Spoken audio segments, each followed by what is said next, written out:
Assalamualaikum dan selamat sejahtera. Saya Nur Atirah dari Diploma in Nursing dari kohort 65 akan menyampaikan ulasan mengenai penjajahan yang paling memberi kesan kepada Malaysia.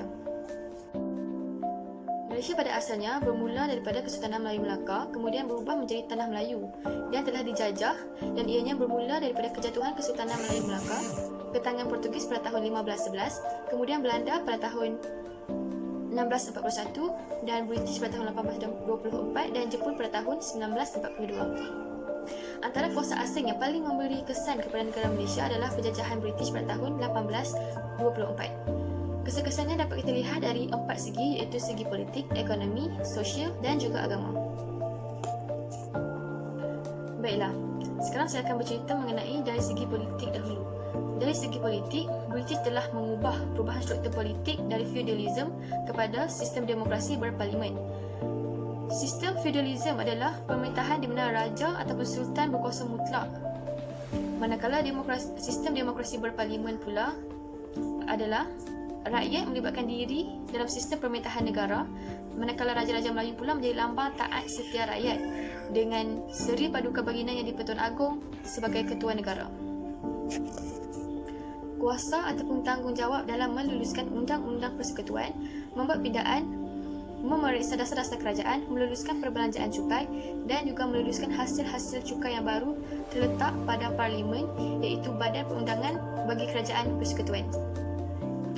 Pada pemerintahan British juga, British telah menjadikan Raja Melayu memegang jawatan sebagai Ketua Agama Islam mempunyai kuasa yang terbatas.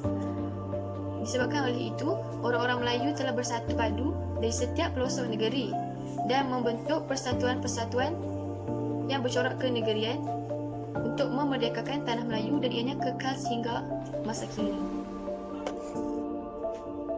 Baiklah, sekarang saya akan mengulas mengenai kesan penjajahan British dari segi ekonomi. Dari segi ekonomi, sewaktu penjajahan British, mereka telah memperkenalkan landasan kereta api. Mereka telah membina landasan kereta api dengan bertujuan untuk memudahkan mereka untuk membawa hasil biji timah untuk dieksport. Pada era modernisasi ini, pembinaan landasan kereta api adalah bertujuan untuk menjadi pengangkutan awam kepada rakyat Malaysia, dan ianya telah memudahkan aktiviti harian rakyat Malaysia. Bukan itu sahaja, British juga telah menggantikan jalan denai dengan rangkaian jalan raya. Pada masa kini, boleh dikatakan hampir semua tempat ataupun kawasan, sama ada di luar bandar ataupun bandar, telah mempunyai rangkaian jalan raya yang dapat menyenangkan aktiviti harian rakyat Malaysia. British juga telah memperkenalkan sistem komunikasi yang moden seperti telegraf, telefon dan juga pos. Pada masa kini, sistem komunikasi yang telah diperkenalkan British pada satu ketika dahulu telah menjadi bertambah canggih, dan ia dapat memudahkan urusan rakyat Malaysia dalam kehidupan seharian. Kemudian, penggunaan nilai wang ringgit dalam urusan pembelian barang pada masa kini juga adalah hasil daripada pengenalan wang kertas oleh British di negeri-negeri Selat. Baiklah, seterusnya dari segi sosial. Dari segi sosial, British telah memperkenalkan tulisan Rumi untuk menggantikan tulisan Jawi. Ini kerana tulisan Rumi lebih mudah difahami dan dipelajari oleh setiap individu. Walau bagaimanapun, tulisan Jawi masih lagi diguna pakai sehingga hari ini. Kemudian, hasil ataupun kesan daripada kemasukan buruh-buruh dari China dan India sewaktu penjajahan British telah membentuk masyarakat majmuk di Malaysia pada hari ini, dan mereka telah menjadi masyarakat ataupun penduduk tetap di Malaysia. Reka bentuk barat yang moden masih dapat dilihat di sebuah bangunan di Malaysia pada masa kini. Begitu juga dengan muzik. Unsur-unsur muzik barat masih lagi digunakan bagi merealisasikan muzik pada masa kini seperti rock, balada dan jazz. Kemudian, kawasan pedalaman dan perkampungan juga telah berubah menjadi kawasan bandar akibat daripada perkembangan pesat dari pelombongan biji timah dan juga penanaman getah. Bukan itu sahaja, setiap individu ataupun anak kecil di Malaysia pada masa kini semakin mahir bertutur di dalam bahasa Inggeris, kesan daripada pengenalan sekolah vernakular Melayu dan Inggeris oleh British.